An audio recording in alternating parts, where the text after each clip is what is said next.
The first big thing related to Google this week is they just wrapped up their Google Cloud Next event, which is a major conference that showcases the tech giant's cloud infrastructure arm. Now, at this year's event, AI played a very significant role. You could even say it played a starring role because many of the big updates that were announced were related to artificial intelligence. So, for instance, we now have Gemini for Google Cloud, which integrates the latest Gemini models across a range of Google Cloud capabilities.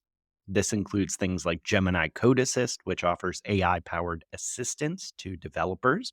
It includes Gemini Cloud Assist, which gives AI guidance on how to manage applications in Google Cloud. And they have things like Gemini in Security, which boosts security team productivity using Google Cloud. And there are many other Gemini applications being baked right into the platform. Among some other significant updates, they announced that they now have something called AI Hypercomputer, which the company now offers for generative AI infrastructure, which includes a number of different advanced chips to help you run Google Cloud applications better. And there were a ton of other announcements around new models, new chips, and new Google Cloud features and services. So, what we wanted to do here is actually highlight a few of the ones that appear to be quite significant and worth diving into further. Now, one of these is all the talk that was had at the event around AI agents. So, Google Cloud CEO Thomas Kurian, in his keynote to kick off the conference, talked pretty extensively about how AI agents would be used by businesses to automate many different types of tasks. That includes things like analyzing information and helping shoppers find the right items to buy. The primary vehicle for AI agents that was discussed at the event is something called Vertex AI Agent Builder, which allows people to build their own conversational agents on top of Google Cloud. This is actually a no code product that allows you to build these agents and using Gemini models to have those agents provide answers that Google calls, quote, grounded. So that means something they are tied to something considered a reliable source. So in one demo, the company used this to create an agent that analyzed previous marketing campaigns and understood a company's brand style and then generated new ideas consistent with that style. Google Cloud also announced Creative Agent, which is an image and text generation AI tool that can help marketers and businesses develop things like storyboards or personalized content for ads and social media. We also got some more AI powered features for Google Workspace, including AI meetings and messaging add ons that will do things like take notes for you. And we got an announcement of something called Google Vids, which is a new AI powered video creation app. So, Paul, there's a lot going on here, but first up, maybe talk to us a little bit about any of the updates in particular that jumped out at you, some of the trends that you're seeing from what was discussed at Google Cloud Next. There's lots of interesting stuff around, like, the more practical things I'm looking for, like how it's going to be used in Google Workspace. I mean, so much over the last year we've talked on this show about once these things are infused into Workspace, once generative AI is, at our fingertips in Docs and Sheets and all these other applications, that would really start to affect us. So certainly I was interested in that area. But the AI agent thing, far and away was the thing that captured my attention. And so I think, I would probably want to focus our conversations around that. And I had a few initial thoughts here. So I went back to episode 87 where we talked about the AI timeline. And I just want to revisit this because, again, when you hear all this and you might think, oh my gosh, agents are here, it's going to change everything. And so I want to kind of revisit for people where I think we are with agents and then dive a little bit into exactly the kinds of agents that they're envisioning building. So in episode 87, when we laid out this timeline, I said 2025 to 2027 is when we would have the AI agents explosion. At the time, I said we will see lots of talk about agents that can take action. For example, use your keyboard and mouse in 2024. But I think this year is mostly experimentations and demonstrations, maybe the equivalent of GPT-1 or GPT-2 level for thinking about the equivalent in a language model. Continuing on from episode 87, lots of manual work to get them to function properly, plus lots of human oversight, not close to full autonomy yet. And most people generally won't be willing to give up the data and privacy needed to get the benefits. Starting in 2025, AI can now take actions reliably with limited human oversight, probably in select domains and verticals initially, then more generally horizontally applicable. Some early instances of full autonomy starting in 2025, but not widespread. Disruption to knowledge work starts to become more tangible and measurable. So nothing I saw from the Google announcement changes my current perspective on agents. They defined agents in the opening talk as intelligent entities that take actions to achieve goals. And they said agents can connect with other agents, which is certainly interesting and expected. What that means is you have an agent trained to do one thing that can work with an agent trained to do another thing, and they can string those agents together to basically do what humans do. So there was, I think it was, there was 6 specific types of agents that they talked about. And so I wanted to kind of read through briefly what each of these 6 agents are. And so again, when you go back to the timeline, we talked about this idea of sort of these like tuned agents that are built specifically to do vertical things versus just generally able to do everything. And so there's actually a really useful blog post that they published on April 12th. We'll put in the show notes, called 101 Real World Gen AI Use Cases from the World's Leading Organizations. And in this post, they break down the 6 agents. So the first, customer agents. Now, I want you, as I'm explaining these, to think about the impact this has on human jobs as complementary and assistive, but certainly you can listen to some of these descriptions and start to imagine where agents can do the work of some humans. They're obviously not going to say that in this talk. They're not going to talk about the impact on jobs, but we'll get there.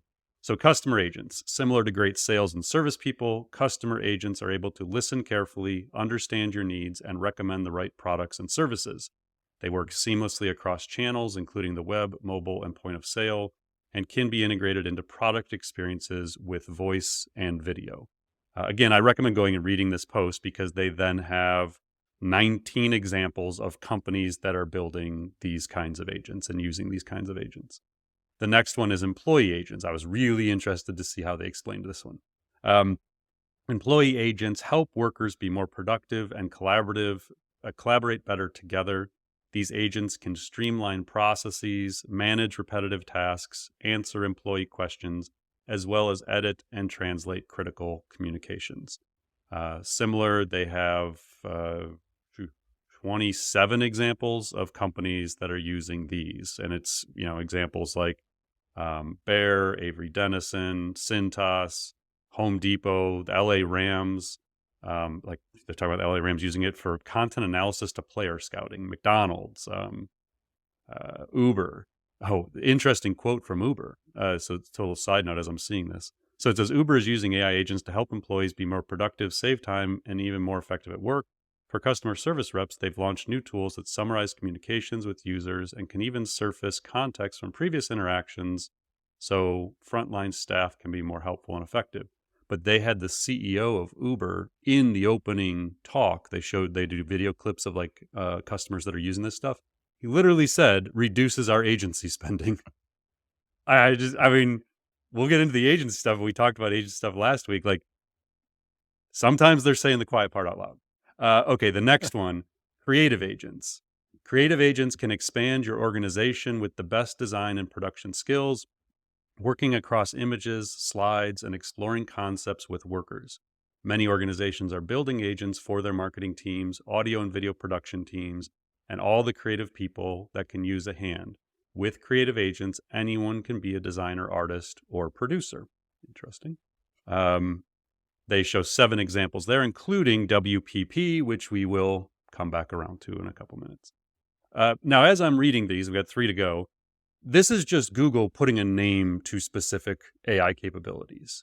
And everybody's building the same stuff. So OpenAI is building the same stuff. They may call it something different. They may not. They just may be ChatGPT. what Google's doing is trying to productize specific sorts of agents. They're trying to make use cases really obvious to people so that they can commercialize this faster. It's all just Gemini. Like it's all the same base models being applied in different ways. Or you can go into Vertex AI and use Mistral or Cohere or whatever. It's other models, but basically it's just this generative capability with a name in essence. Um, Okay, the next one, data agents are like having knowledgeable data analysts and researchers at your fingertips. They can help answer questions about internal and external sources, synthesize research, develop new models, and best of all, help find the questions we haven't even thought to ask and then help get the answers. That's a really interesting thing. Honestly, Hmm. I'm reading through this for the first time. I didn't read through all these before the show. I was thinking about that yesterday, Mike, and I just like detour here for a second. I think one of the ways that people are not realizing the value of these agents or just generative AI is, if you think back to our time together at PR 2020, my Mm. former agency, and the hardest thing for me, I always felt was developing good strategists, like people who could build strategy, analyze business problems, build solutions for clients. Like you excelled at that, Mike, your whole career. But the thing that I always found was an indicator of a great potential strategist, because I like to hire people early and like develop these capabilities, is people who asked really smart questions. Mm. Because I feel like to ask smart questions, you're able to connect dots between things that don't always seem to be connected.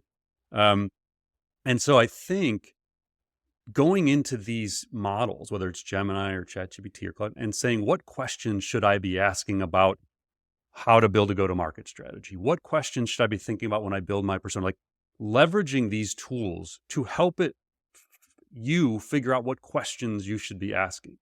Because I think by learning to ask smart questions, I work with my kids all the time on this. Like, ask what questions should you be asking of this? I don't know. It was just like a thought. Do you use the models at all for that? Like Oh, to yeah. help it Yeah. figure out what questions to ask? All the time, and I won't spend too much time on it today. Maybe it's a future topic, but there's so many ways to use these as strategy assistants. Yeah. So fill in my gaps, my blind spots, give me questions that I could ask. A lot of stuff I experiment with is around first principles thinking, like help me think clearer about the fundamental forces driving a potential business or marketing problem. So yeah, absolutely. Okay, cool. Yeah, it's just sometimes I even forget honestly to do it, but then when I do, it's like, oh my gosh, this is so great. So yeah, again, it's like this is again a bit of a sidetrack, but knowing what questions to ask is so critical, and that doesn't change with AI. So in this one, they give 24 examples of companies using these kinds of agents, from UPS to Spotify to Mayo Clinic, McLaren Racing. So lots and lots of ideas and inspiration here. The next one is code agents are helping developers and product teams to design, create, and operate applications faster and better, and to ramp up on new languages and code bases. Many organizations are already seeing double-digit gains in productivity, leading to faster deployment and clearer code. Interesting total side note in this one. Um, my daughter is learning how to code in school, and I'm not a developer. Like I've done some coding in my life, but I'm not good at it. And so she was asking for help. I was like, I don't know. So like I took a screenshot and I put it into a model, and I was just like, just what is wrong here? Not to showing her how to, giving her the answers, but trying to analyze what weren't we doing correctly that we might need to try different. And it does it. Like is crazy. From a screenshot, it was able to help with the code. Um, so code agents, they've got 7 examples, including Gemini, Replit, which we love, and Wayfair. And then the last one is security agents assist security operations by radically increasing the speed of investigations, automating monitoring and response for greater vigilance and compliance controls. They can also help guard data and models from cyber attacks, such as malicious prompt injection. So again, just to make it like tangible, what exactly are they talking about? Those are the 6 ones that they're featuring. Now, obviously, there can be a bunch more, and what they're enabling, what they want to enable, is using the Vertex AI agent builder. They want you and your company to be able to go in and build things and connect it to data sources that you host in Google Cloud. Now, I will say I went in and tried to use the Vertex AI agent builder just to see, can I build something? And, I keep waiting for like the chat GPT moment for the no code where Mm. you or I have an idea for an app and we just go in, we just build the app. It my initial experience is that is not what this is. Like, you still need technical know-how. You don't have to be a developer per se, but you definitely need technical know-how to use the Vertex AI agent builder. It is not you just go in, give a prompt, and you build an app, um, or an agent in this case. But again, I think more than anything, this is a prelude to where we are heading with business, and that these agents are going to become more and more a part of what we do. They will impact your use of agencies, who you're relying on outside. They will impact your internal resources. They will impact your staffing, your, reskilling, upskilling. Like, it's going to have a major impact on everything. I don't think we're at the moment where we should start to really think this is like next month, this is going to be a problem. Mm. But this is where they're going, and they're all working on the same stuff. So I wouldn't, be surprised to see this kind of thing from OpenAI in the next couple months. And as we move into GPT-5 realm, which, could be any day or any month, we're thinking by summer, but I think sooner.